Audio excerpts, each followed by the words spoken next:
Welcome back to another video with Especially Freedom here.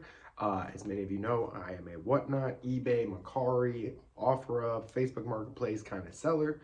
But today we're going to cover, is sudden death worth it on Whatnot? So a lot of people, even in chat, people that are interested in selling have been asking, hey, is it worth it to do auction? You know, the timer, getting that 5 to 30 second mark, letting people bid it up, and extending the time, giving people more time to get that FOMO built up, or is it better to do sudden death? And the answer to that is kind of finicky. So I'm going to say it depends, right?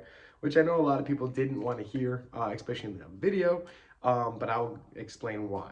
So let's say you're a newer seller or you average between 5 and 10 people in your show. It might actually be better to do the auction time.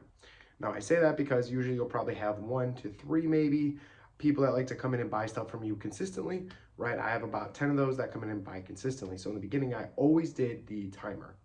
The reason I did that was it gave people time to bid it up, people to talk, and oddly enough, the trolling between the people that actually always talk to me were the reason that I was able to get a higher price, right? They'd say, hey, I'm about to snipe this from you or something like that, right? They'd go back and forth, and that was actually the bigger reason that people would actually bid it up, right? Because they had time to talk. You also had people that would join in late, and they would kind of just start bidding it up.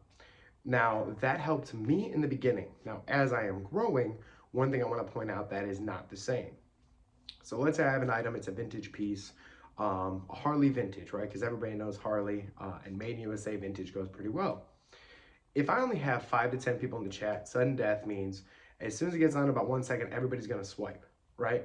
So I might only get 3 or 4 people swiping. So I might go from, let's say I'm starting at $1 sudden death. Even if I have all 4 people swipe, the max it's going to hit is $5, right? So not really a high profit margin there, right? And if that continues to happen, you're probably only going to get maybe a $10 one here and there. Now on the flip side, let's say I have 40 people in there, right? So now I have 40 people in there. Everybody's waiting for this good item to go down. It's about the last 2 seconds people start swiping. If everybody that wanted to buy it, let's say it's 20 people, so 50% of the stream, most people that are in there are probably looking for something similar, depending on what you are selling, right? So half the people in the stream all of a sudden swipe right. They're all going to be competing at the same time. That item might sell between $15 and $20 to $25 even sometimes, because some people are just swiping really quick because they really want it.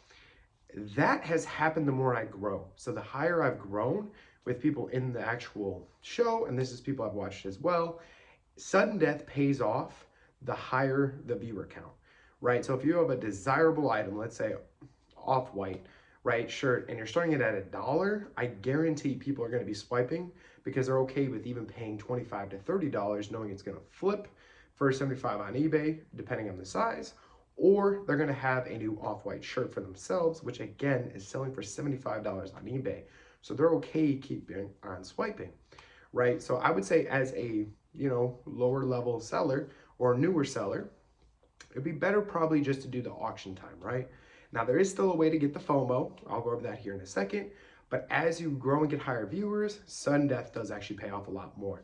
I've seen a lot of people making more money off sudden death. I as well have made more money off sudden death the higher up I go, right? If I have 8 people, I'll probably start doing sudden death because the chances of getting an $8 sale is actually pretty high, especially if I'm doing one single category like sports, or if I'm doing vintage, I'll probably have at least 4 or 5 people, depending on your buy cost, and still a good profit. Now, there's still a way to get FOMO while doing the timer, right? So this is something a lot of people mess out on, and it's doing about in between a 5 to a 15 to 20 second starter, right? My sweet spot I found is 10 seconds because that gets people going, right? The TikTok mind, right? So every 15 seconds, let's say, I would go show a new item, right? So I bring out the item, explain it really quick. Hey, size large, Nike Kobe shirt. Boom, run it, starts at 10 seconds. Now during that 10 seconds, I'm still explaining the shirt, trying to hype it up a little bit.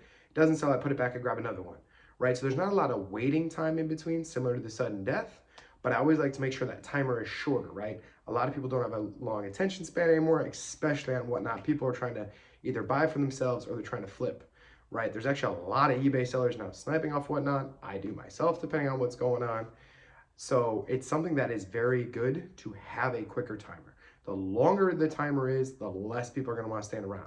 Because let's say I'm looking for the XLs, you're right now only showing mediums. You're like, hey, going up in sizes, I got like 5 more mediums, 10 larges, I'll get to your XL.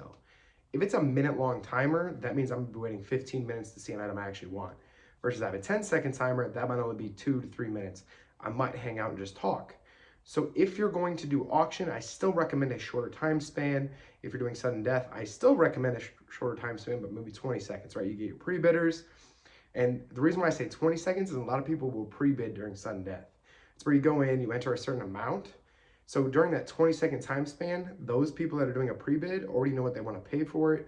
They'll go in and put a pre-bid. So let's say, same example, Harley, single stitch, made in USA.